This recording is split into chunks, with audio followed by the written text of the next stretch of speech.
You're listening to Side Hustle Pro, the podcast that teaches you to build and grow your side hustle from passion project to profitable business. And I'm your host, Nicaila Matthews-Okome. So let's get started. Hey friends, hey, welcome back to the show. Today in the guest chair, we have Helena Faustin, also known as That Nurse Can Cook. Helena is a registered nurse and content creator from New York City who shares her love and passion for cooking with her audience on a daily basis. As a mother of three, Helena inspires millennials to get comfortable in the kitchen and cook delicious meals for their families. The success of her massively popular food blog, That Nurse Can Cook, has delighted millions of viewers around the world, led to write-ups in publications, and established various partnerships and collaborations. Helena also competed in Food Network's Out Chefed, where she battled against a celebrity chef and restaurateur and was crowned the winner in a home cook versus top chef showdown. Each of Helena's recipes showcases the vibrant and robust flavors of Caribbean cuisine, and it is clear that Helena boasts a talent of healing souls one meal at a time. You can find Helena's delicious recipes in her first ever physical cookbook, The Soul of Scotchie, out now. I loved our conversation and I hope you do too, so let's get right into it. So Helena, welcome to the guest chair. Thank you for being here. Thank you for having me. Oh, I'm so glad we're able to do this and have this conversation. You inspire me a lot. And you might not know, you never know who's watching. Yeah, You're right. As a Jamaican mom, and also my mom was a NICU nurse for her entire career, Wow. decades. Yeah. That is amazing. So I have a special place in my heart for NICU nurses. And I just love that you are balancing these two, your passion and, your professional job. So before I go any further, let's take it back a little bit. So when did you even begin to think about what you would be when you grew up? I'm sure that you can relate to this, but Jamaican parents, they go for safety, girl. They're just like, when you grow up, you're not getting into any foolishness. Make sure you choose a career path that will keep you paid and working. Yes. So it had to be the medical field. It had to be law, engineering, accounting, something that comes with a 401k, a plan. Yep. And if you're really good, opportunities for overtime, because right. You know how Jamaicans are. You gotta have at least not just working 2-3 jobs. It's never overtime. Just one job. Where's your first job? And where's your second job? Exactly. Just the other day, my mom was like, "Oh yeah, I used to work at that hospital." I was like, "When?" When? Like, Exactly. Okay, overtime. Yes. I see. Right. So I've always known that I was going to pick a career that was safe. I was never a risk taker, even from a child. I was the look before you leap type of kid. And I was just always fascinated by the human body. Like whenever I was in my science classes, when we got to plants, I would tune out. We start talking about the human body, and all of a sudden I'm like acing the exams. Like I was so intrigued about how the human body performs its duty on a daily basis without us even having to think about it. Yes. So I always knew I was getting into the medical field. And when it came time to choose a college, I was just like, I'm going for the nursing. Okay. My mom was just like, do nursing. You always have a job. It's a well-paying profession. So you didn't hesitate the possibilities. At all. You were laser I didn't hesitate. Focused. Yes. I've always been a child that listened. I had my moments. Don't get me wrong. I had my moments. But when it came to advice on life, I took my mom's advice because she was always like, I want you to do better than me. I came here and it's a struggle when you don't have a career. Yes, you can find a job and you can still be successful, but it's a lot harder for you. And I don't want you to struggle. I don't want you to depend on anyone to survive. So make sure you do the right thing. And I listened. Yeah, because they didn't bring us here to struggle, right? Like they didn't do all Yes, that sacrifice for that. So you start your right. career, you go to school. Was it easy to get into your career once you graduated, or did you have a little bit of a hard time? It was hard. It was Okay. hard.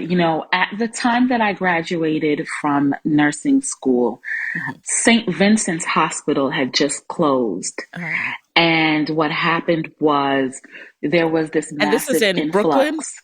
because I graduated from Long Island University, the okay, Brooklyn campus, okay. yes. And St. Vincent's Hospital in Manhattan, they were located, I think, around 14th Street Hmm. in Manhattan. They closed, and it was a massive hospital that employed like thousands of nurses. So what happened was they inundated the job market, Mm. and I was competing as a new grad with experienced nurses. And every hospital that I applied to was just like, listen, we're allocating our new positions to the nurses that were just displaced from the closing of St. Wow. Vincent's. And we're only taking nurses that have experience. And if you came from St. Vincent, you're at the top priority for a job. So I had to figure it out. I was pounding the pavement old school style. What? I don't I usually hear that with dressed up. nurses. What? Yeah, Okay. I dressed up. I put my suit on. One of my close classmates, we decided we're going to make a list of like Hmm. 5 or 6 hospitals, print out our resumes, put our suits on, and walk into the hospital and physically deliver resumes. Because at that time, the internet was, it was around. I don't want to sound like a dinosaur, but I the know, right? I'm internet like, was what year was around. this? This was like in 2010. Okay, okay. And the internet was around, It but was it the wasn't what early it was days. today. Yes. Yeah, Well, the in, social media at least. Now yes, I know it was what you still in mean. its Yeah. infancy stages. Infancy. So they would say go online, but we'd Mhm. be like, are they Yeah. really checking At the that point, applications online? yeah, like people weren't putting jobs online in the same way that People, they would do it, but they were still like, referrals, people moving within the job. So I know what you mean. It's exactly, like you used to think you exactly. were applying to a black box because it's like people would forget to check. They just put it there for show. Yeah, they just put it there for show, and there was no way that you could really guarantee that your resume or Yeah. your application would fall into the hands of the right person. So we Hmm. figured the best way to ensure that someone actually got our resume Yes. was to physically go in there and hand it in. And we went to nearly all of the hospitals in the 5 boroughs, with the exception of the Bronx. I think I said I didn't want to travel to the Bronx. I didn't want to I travel. am At offended. that No, I'm time, kidding. I'm I'm kidding. so sorry. It No, no, has no. nothing Bronx to to do with the Brooklyn. It's Bronx. like I always say I wouldn't even date. Well, now Yes. my husband's from Brooklyn, but it's like two different. It's like a long distance relationship. Okay, so I get it. Yes. Hmm. The only thing is that I didn't have a vehicle at the time. So I needed to also narrow hospitals Yes. down to a point where I could get to work on time. Right. Because that makes a difference. Like you want to show up to work and you want to have an Exactly. easy And commute. you're going to be So working long hours, night shifts, all these kind of things. exactly. So just in case I had to work odd hours, I didn't want to have a long commute. Hmm. So I ended up getting offered a position at Kingsbrook in Okay. Brooklyn. They're right on Rutland Road in Utica, in that Mm. area. And I was working on the long-term care side of the hospital, wasn't even on a unit. Oh. And I worked in long-term care for about Oh, I didn't know that. 6 to 8 months Hmm. at first. And my mindset at the time was take something. It might not be what you want, Hmm. but this might be an excellent way to get your foot in the door. Right. Stay there, do this position, make sure you make good connections, do an excellent job, and maybe what you really want may come along and you'll be an internal hire. Yeah. So that was my thought. That was my thought process.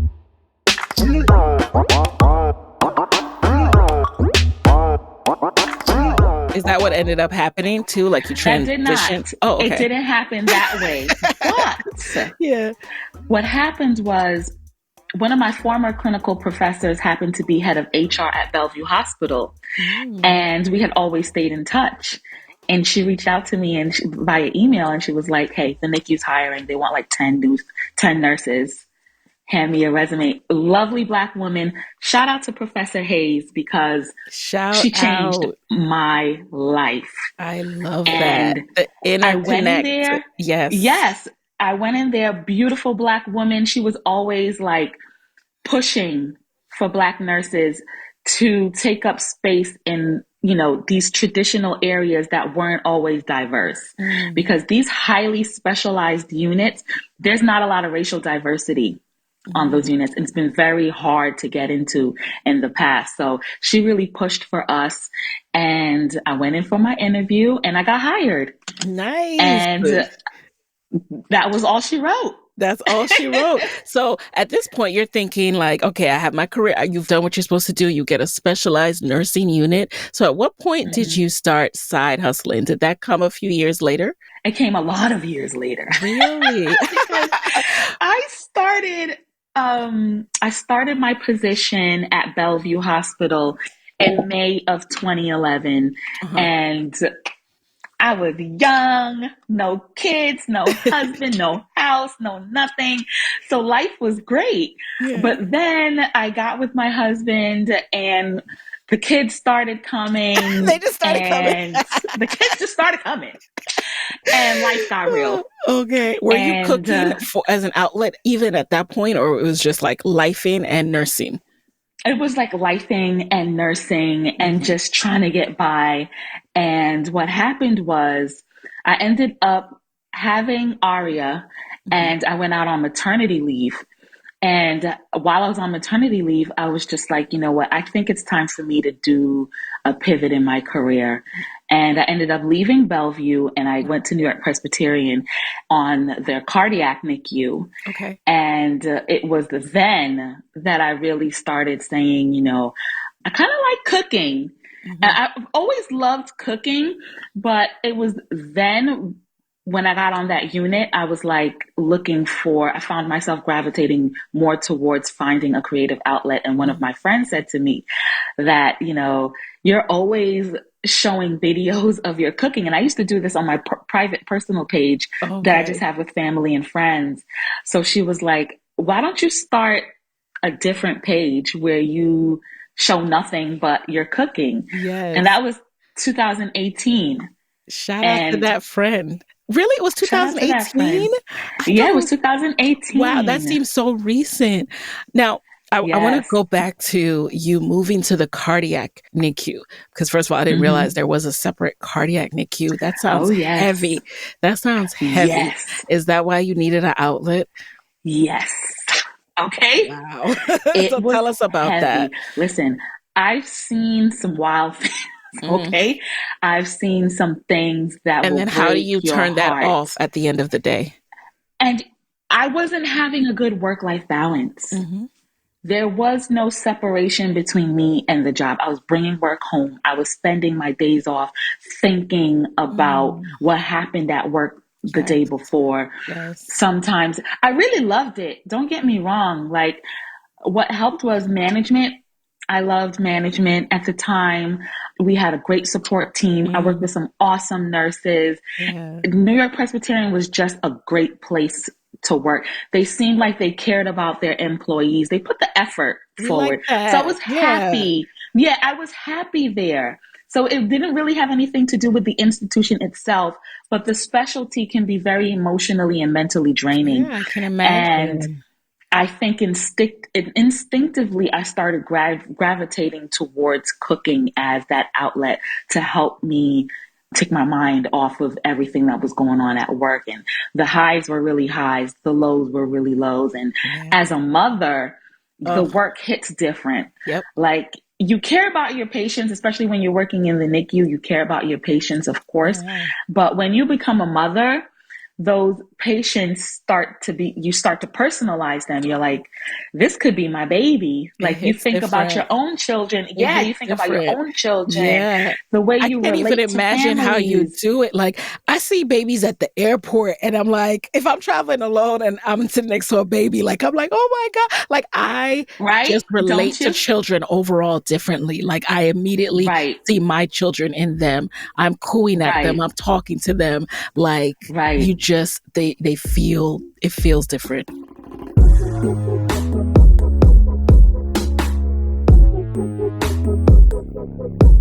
So now Right. here you are seeing them on their worst day, and then you need this outlet. So when you begin Yeah. this different page for the cooking, how does it start out? Like, do you start dabbling in just purely content, or at that part, do you immediately start thinking about cookbook and monetization? My first thought wasn't monetization. That was not my first thought. Yeah. But I was very intentional about what I was doing. I was journaling what worked, what didn't work. I was Ooh, journaling what type of strategies I was implementing. I wrote down my thoughts, my feelings about my growth and how my life was changing and how, this content creation thing yeah. was taking over my life. So I was very intentional from the beginning. Yeah. And I feel like it's just like in me, like if I'm going to do something, I do it with intention, and I become incredibly disciplined, and I become laser focused.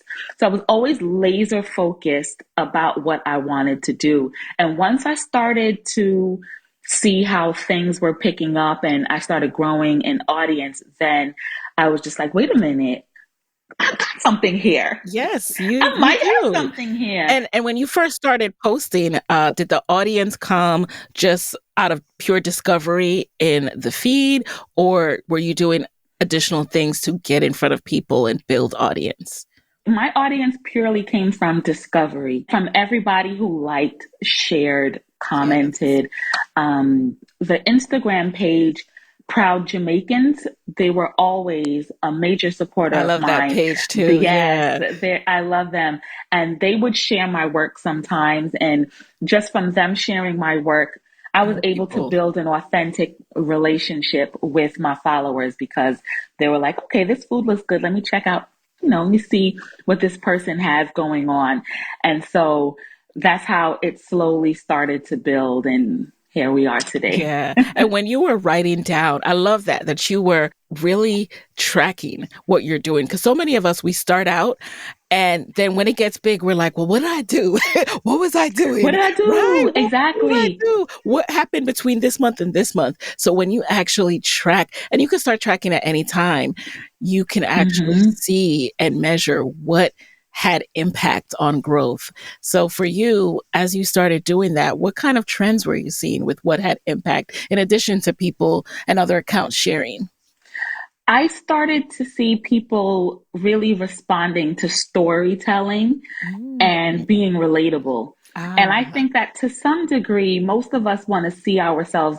We have like this ego, this small ego part in all We of all us. have We an want to ego. see, Can we even say it's yeah, small, right? small, right? We can't help it. It's human nature. Right. We Yeah. have this need to want to see ourselves Yeah. in something. So when I was journaling, I was like, yeah, my audience is really responding to the relatability factor. I think Mm. it's important to Yeah. maintain your integrity by being relatable. I think most people want to come to a space where they feel welcomed, where they feel seen, where they feel like, hey, I'm not alone. Yep. Yep. I totally get it. And you know what I love about you and your content is it does feel relatable in the sense that it doesn't feel like you are some super untouchable person who was just born with these cooking skills. Like you show us how, you met your husband and you started to learn and study and get Mm-hmm. recipes from his mom and practice and get better. And even with your own family, you'll say, I went and I took notes with my grandma and I wrote it down. Yeah. I love that. Yes. It shows you the attainability. Like this is not just like, oh, this is someone who's perfect at cooking and was just born this way. Yes. She has learned and studied her craft. Right. And I just want to touch on a very important part because I think your listeners could benefit from this. I do want to say that it's very difficult to maintain your relatability when you exist in a space where everyone is feeling forced to have it all together or even Ooh, look like they have it all ooh, together. preach. Social Yes. media is very predicated on aspirational content. You got to Yes. have a perfect house. You have to have Yes. the perfect spouse. You have to have Yes. perfect children. Everything's got to be perfect. Yeah, Like, yeah, no yeah. one ever has a bad Yeah. day. Are you Neat kidding and me? packed Like, away. You hide the food in your exactly. kitchen that's messy. Exactly. Like, listen, this house Mhm. be looking a mess some days, all right? Yes. I push the mess to the side and I set my camera up and Right. I go with what I have. Exactly. Because I don't want And y'all to be distracted, but that doesn't mean it's exactly. not there. Yeah. Exactly. I'm going through everyday struggles just like Mhm. everyone else, just like every other mom, just like Yes. every other wife trying Yes. to balance everything. Mhm. And some people are like, oh my God, like, how do you balance it all? And you know what? I really come to the conclusion that I don't really think that there's ever a such thing as true balance. No, no. And I'm so glad you're speaking to this because you're actually speaking to my heart. And we kicked off in Yeah. the pre-show, you guys just talking about the fact that before today I had to cancel Helena because my son had an ear infection. We were in the ER on Mother's Day. Today my daughter's home from daycare sick Right. and hubby's holding her down and it's just like what you mentioned about social media makes us feel like we have to be perfect. Sometimes I don't even realize that's what's happening, but it totally is. Like the psychological factors that are at play that are working on us, we don't even realize it because we're not supposed to. It's designed in a way where you're not supposed to realize how it's impacting your brain. But you're right. And so that also stops me sometimes from making content because I'm like, I don't look perfect enough today. The house isn't perfect enough. I don't have a perfect script in my head yet for how I want to promote this thing. And it's like, Right. what? Yes, Girl, it's true. And you know what? That what are you perfection will stall doing? you. Yes. That strive, sometimes you got to take up your bags and go. Like, Go. whatever you have, you got to pick up your Run. bags and go. That is it. I'm telling Yes. you, like that. And I did see something somewhere on social media, and Mhm. it was like your perfectionism is killing you. It is. It is. It's killing us.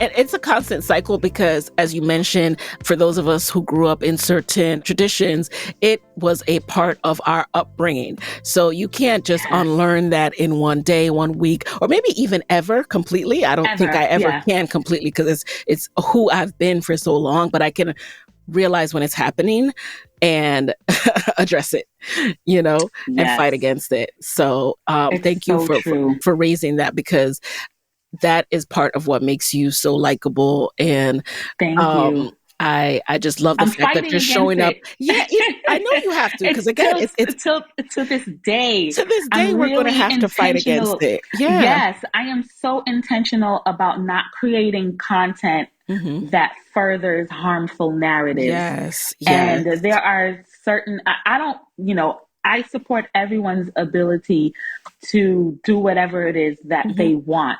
But Yeah. I do believe that certain content, if you're not careful, Hmm. it will play into a harmful narrative that Yes. like you have to have it all together, Yeah. or you have to make sure that everything you do is you started from here and Hmm. then you got to show exactly how. No, it's Hmm. too much and it's placing too much pressure on us. It's Yep. unrealistic. Like sometimes we just want to grab our things and go. Yeah. That And might be the theme it's for this right. episode. That Just might be grab the your name of things the and go. episode. But it's so hard Grab with your things and content go. creation because just the act of turning on a camera, it's planned, right? You're planning this Mm-hmm. out, and you would be lying if you said that if you plan when you're going to press play, if something inside of you doesn't make you want to just do something that you wouldn't normally do in your real life, whether that's straightening up, whether that's, Right. putting on some Right. lip gloss, whatever it is. If Right. something shifts from your regular life to your camera life, it doesn't mean you have to be fake, but we have to acknowledge that, right? At You the have same to. time, we have to be aware of what am I putting out there? And at the same time, I try not to overthink this all. It can be a little bit too much pressure too when you're trying to think about how do I Mm-hmm. not be fake, but how do I not create harmful narrative and all of this stuff, right? At the end of the day, It all we is. can do is just show up and be us, make the content, because you got to keep it moving. You got a family Right. to take I care just of. feel like in order for you to not lose like your sense of self and not lose your touch with reality, you have to continue to create content that's rooted in your reality. Mm, Like if your shirt is dirty and I'm about to turn the camera on, I'm gonna be like, don't you think you want to change your shirt? Like, Yeah. at least show up like you care Yeah, about yeah, yeah. something. Like, so I'll do that Mhm. at least, but it has to be rooted in reality. And I'll tell you this, sometimes a lot of the things I post really just are random moments that I just Yeah, whipped out yeah, my camera. So yeah. that's why sometimes my kid's hair might not be exactly perfect because I just whipped out my camera and like at the spur of the moment. I Right. wasn't thinking of creating a Yes. moment. But sometimes even when you see people, when I try not to consume too much content, but Oh, even of yes. the people that I do follow, like when I see something, I'm very detail oriented. So when I see something like, oh, look, there's a paper on the floor, like, you know what I mean? Or there's someone's hair is not exactly perfect. Yeah. Like to me, it puts in a relatability factor Yes, it adds for to the me. like, oh, okay, their life ain't perfect either. Even Yeah, though we and know you know, this, it's nice to see one it. time I have to tell you this. I have to tell you this before I lose my train of thought. Yeah. But someone said I had filmed a video that was completely off the cuff. Like it was not Uh-huh. scripted. Like we don't do scripted content, but Hmm. it was just one of those moments where I was like, oh, let me pull out the camera. And someone commented on my page and they were like, you got your paper towels on the floor and a broom in the corner just like me. And I was like, what? Yeah. And I Like didn't that's even what you think. resonated with?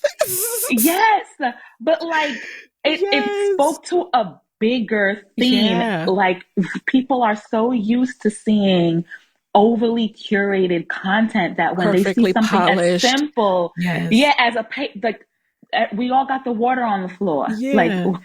we all have sometimes I we have the remember paper one towels time, on the floor. my son, when he was younger, you could hear him cry in the back of an episode, and someone reached out to me like, "Oh my God, that made me feel so good to know that you have a baby crying Yes, in the back of your recording too." And I was like, "Yes, yes. yes, we got to keep it pushing, right? Yeah, Childcare or no you gotta childcare." keep it So pushing.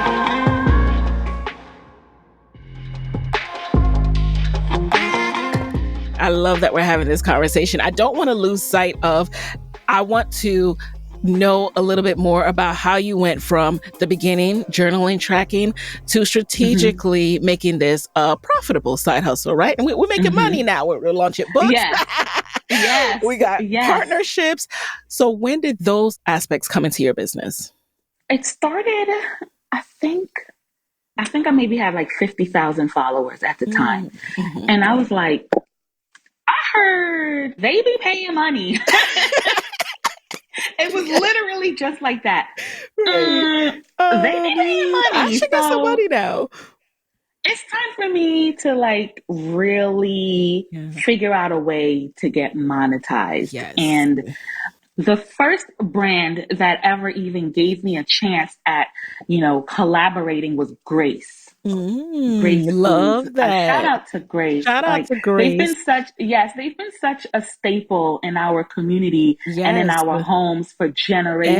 Like Everybody knows our Grace. We're parents all grew up on Caribbeans. Grace. Yes, yes. Yes. So they were the first ones that actually reached out to me to do a collaboration. And Hmm. I was just like, and at the time, I didn't know what to do. I didn't know What to how much to charge. charge. Yeah. I didn't know anything. So I was just like, I think it's worth this. Like, Hmm.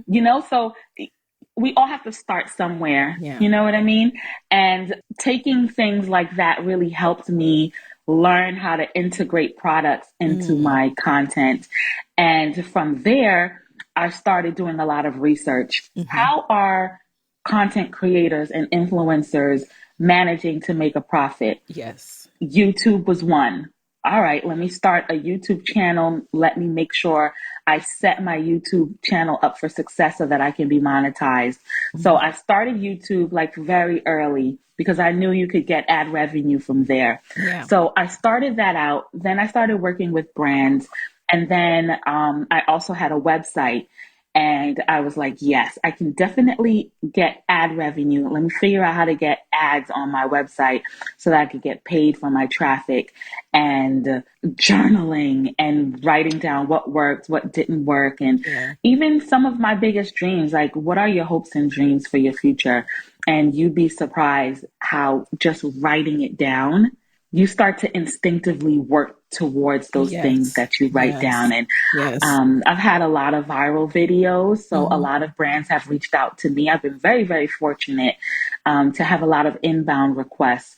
And as my platform grew, all of the streams of income started to grow as well. Yeah. And then the work started to grow. Ah, of And then I was just course. like, then my work life balance was awful Yeah. because I was Because are working you full right? time I'm at like, the you're side hospital, hustling. Uh-huh.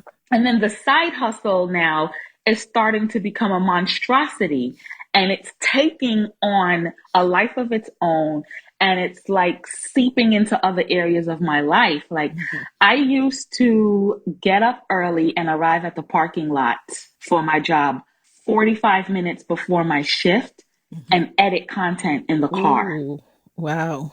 A lot of people don't really understand or appreciate just how hard you have to work at your side hustle if you are really Yes. having an intention to grow it into a thriving business and eventually scale back the hours at your 9 to 5. But Mhm. I really sacrificed a lot to get here.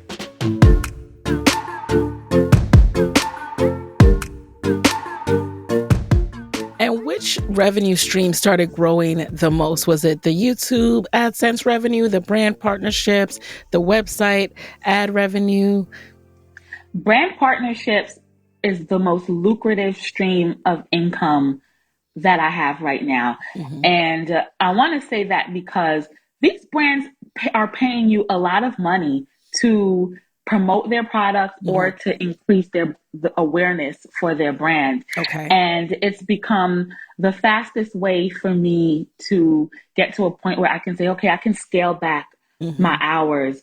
And it got me to a point where I said, all right, now that I've set this up and these inquiries are coming, you get X amount of inquiries per week or whatever.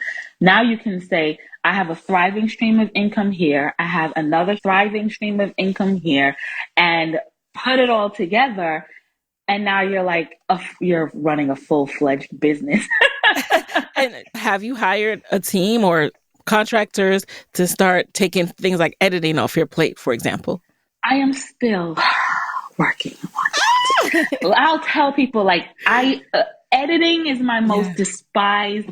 Like, I will film content all day. Tell me to edit videos, and I'm just like, I'll just have it sitting in the queue. Like, girl, Hmm. you get up. Like, you film the content. Like, just edit it. Like, Yes. go and edit Yes. it.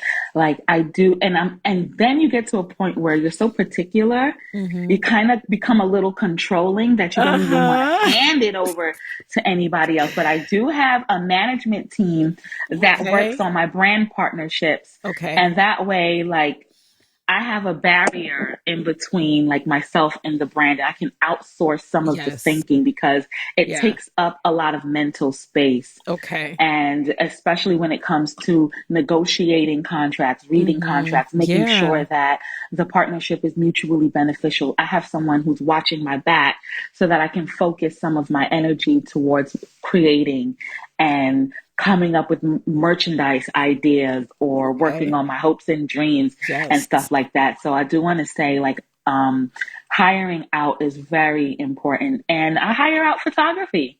Okay. Like, I don't take photos myself. Like, I hire a So how does that photographer work? who's Do they come capable. every time you need to cook? Like, how does it? Well, I film my own cooking videos, but when it comes to photo shoots, then I outsource that to a photographer. Okay. Like, you can take your own photos as a creator. Many creators take their own photos, but I am just a little bit more realistic about what I have on my plate and what I'm Yes. capable of. Yes. And for me, it's worth it for me to just hire a photographer and pay their fee, have them do all the editing, retouching. They have their own equipment, their own studio. I show up with the concept, the wardrobe, the theme, and all that Got stuff. it. And they Yes. take care of the rest and Yeah. deliver my photos when they're ready. That makes sense, especially for the brand. There's so many aspects of content creation, right? Like you think, Yeah. Yes, iPhone, I could do my reels, but will the quality of your lighting really do justice for this brand Yes. campaign? Like, you really have to think about, yes, that's why McDonald's has people come shoot those cheeseburgers and the Big Mac. It Right. never looks like that in person, but Yes. you get the Yes, photo because shoot. they hire food, they have an Yeah, editor, they have a you need producer, food they have a wardrobe photographers. stylist, they got a food stylist, they have a whole team Hmm. that helps them. Mr. McDonald is not in there like making the burgers and making sure the Yeah, sesame seeds on top of the buns are strategically aligned. Like they you have to hire people style the who are food. smarter than them in that aspect. Yeah, so Yes. it's important to know when to hire out. And you obviously, when you started, were doing this on your own, styling the food, taking your photos, taking your videos. But at some point, and maybe it was when you had your second child or your third child, I don't know, and you were like, you Mm-hmm. know what? I'm going to need You some know help. what? I'm going to need some help.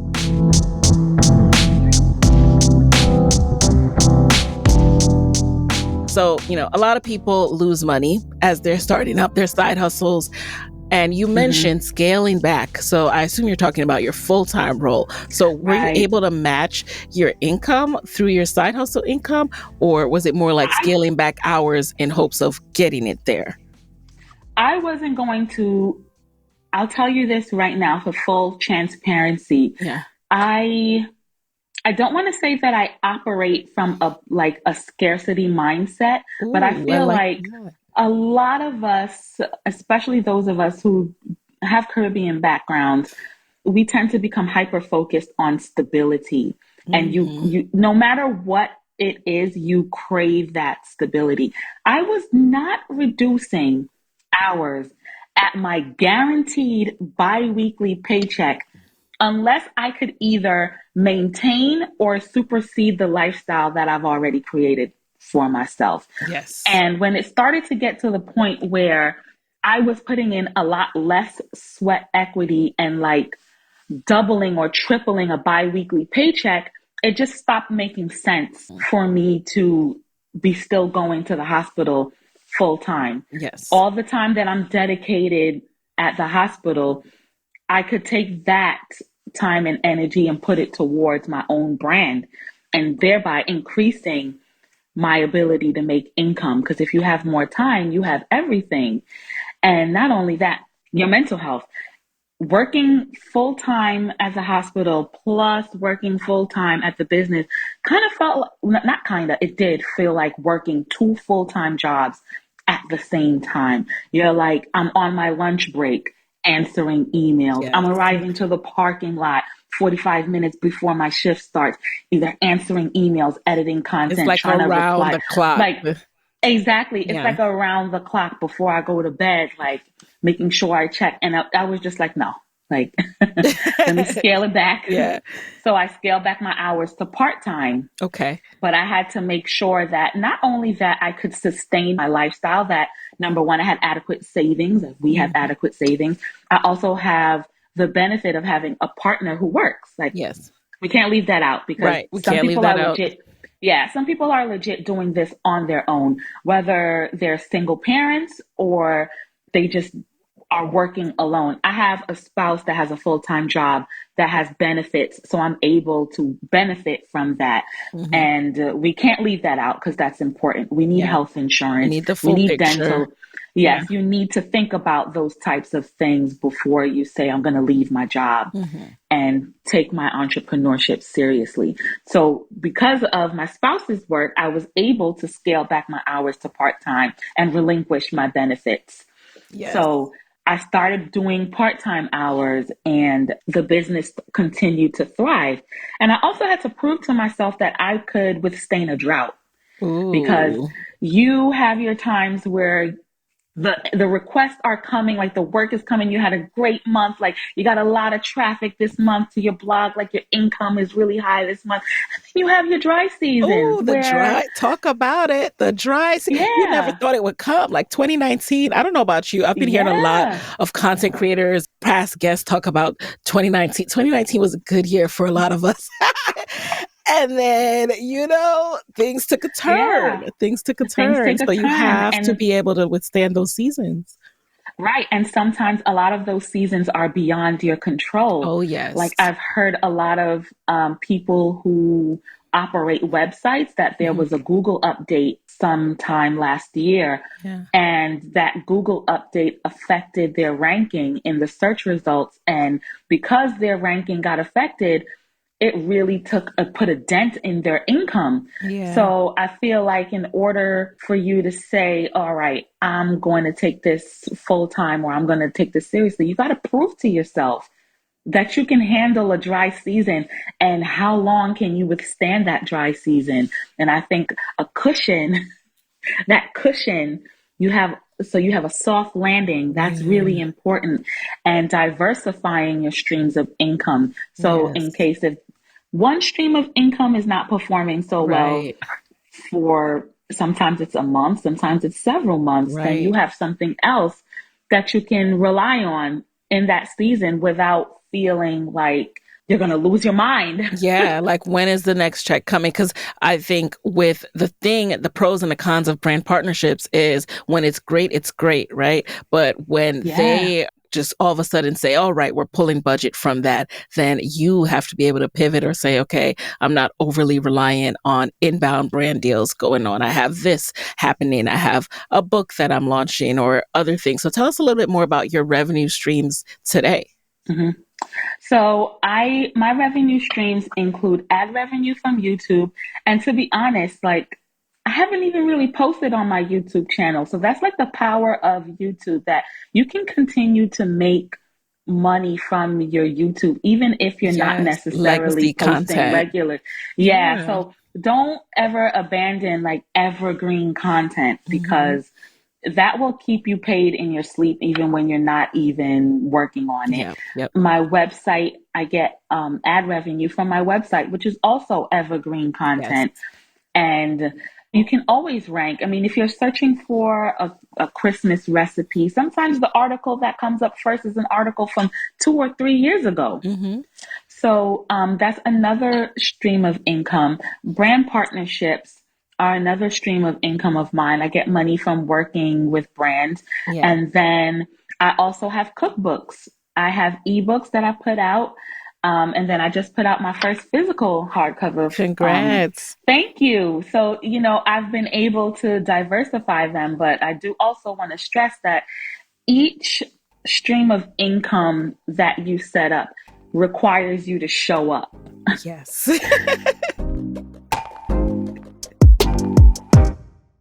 So you can say, yeah, I want several streams of income. Then you have to be willing to show up in several places. Hmm. So a lot of people think that they should set up as many streams of income as possible. And the truth is that's not sustainable, because YouTube, I got to show up to YouTube. Yeah. Even if I've been neglecting it a little bit, you got to show up there.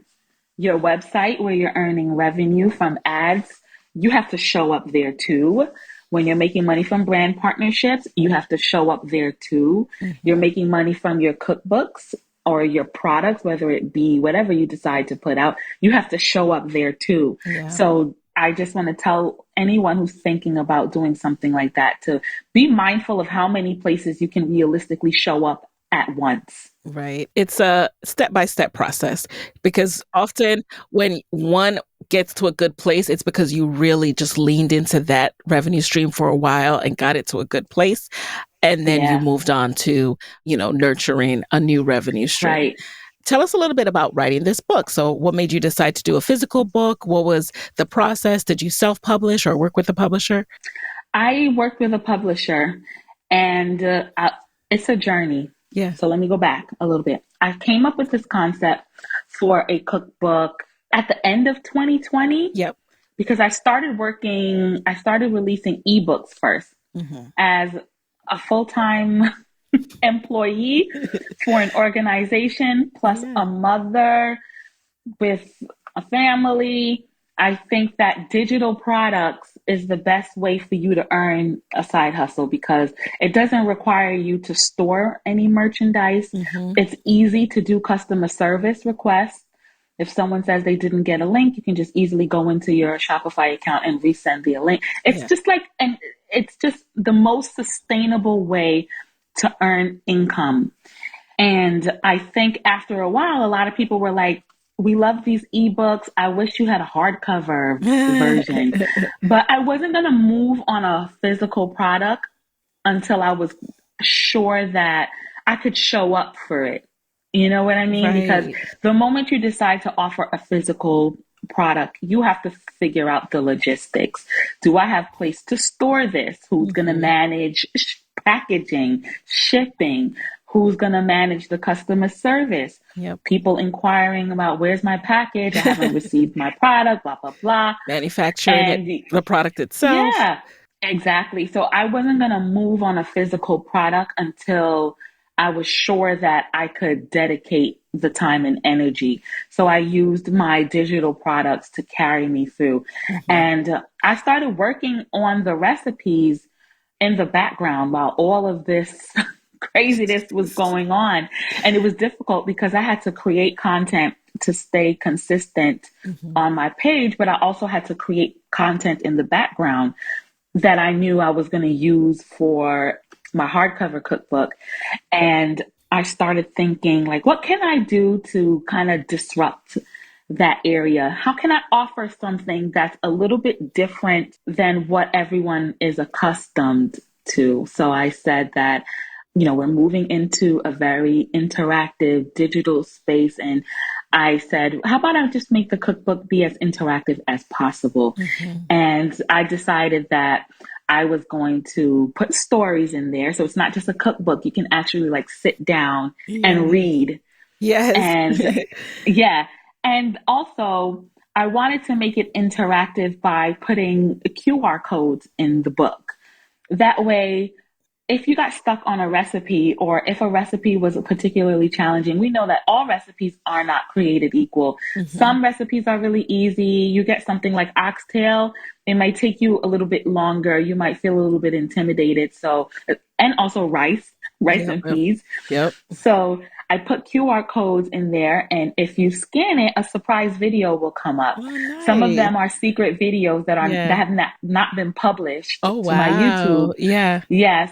So there's like a little bit of that intimate connection with the reader, I love and that. it'll help you. Yeah. So it's like for the oxtail recipe, there's a QR code there. My son actually used it a couple days ago. I said, you think you can cook oxtail from the cookbook? And he was like, yeah, I can do it. So I was like, all right, now show me how you're going to use the Oh QR code. gosh. Yeah. And he scanned the QR code. The video came up. Surprise, you unlocked another video. Like if you're having trouble with your oxtail, like this is what I recommend. And it's kind of like having me I there love without having that. me there. Yes. And your kids and them cooking out is part of the magic of your page too. I just love seeing them prepping Oh, thank food you. at their age too. It's just so impressive.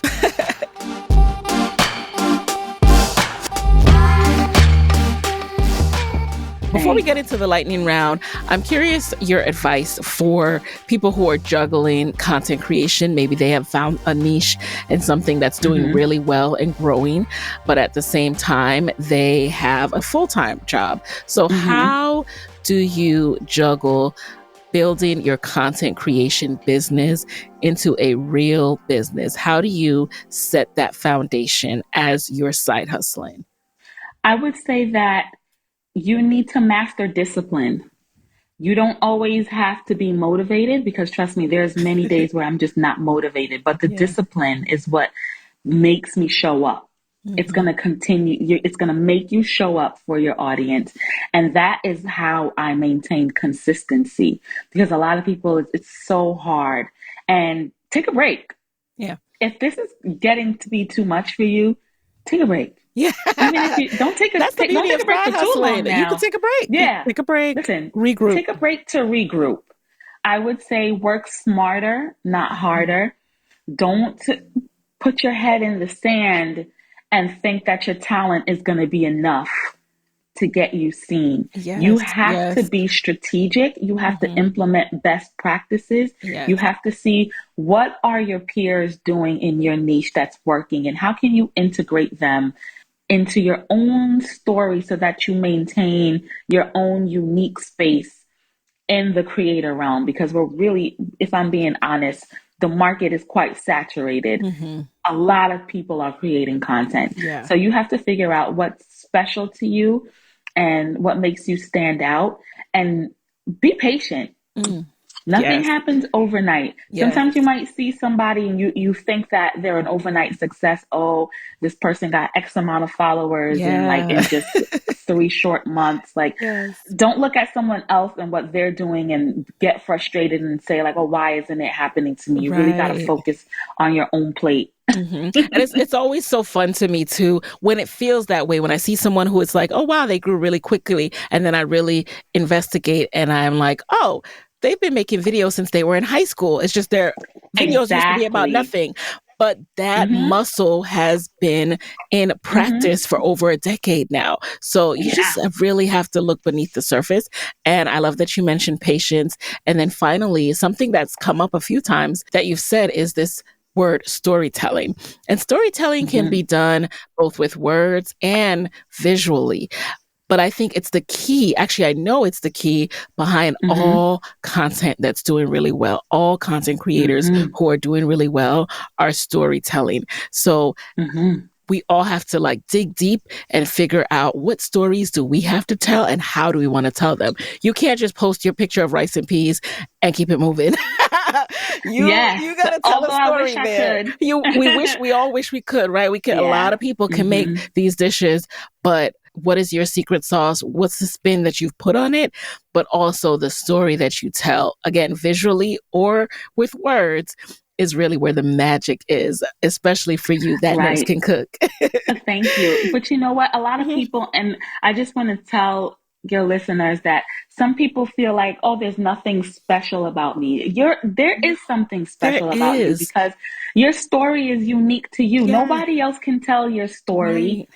We don't all have the same Yeah. experiences. So tell your story. And Yes. that's what is going to be what separates you from others. Exactly. And even if I can't relate directly, it will be the catalyst for another memory that causes me Right. to relate to you.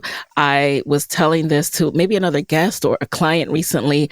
A great piece of advice that I heard the other day was, when you tell your story, people aren't actually hearing your story.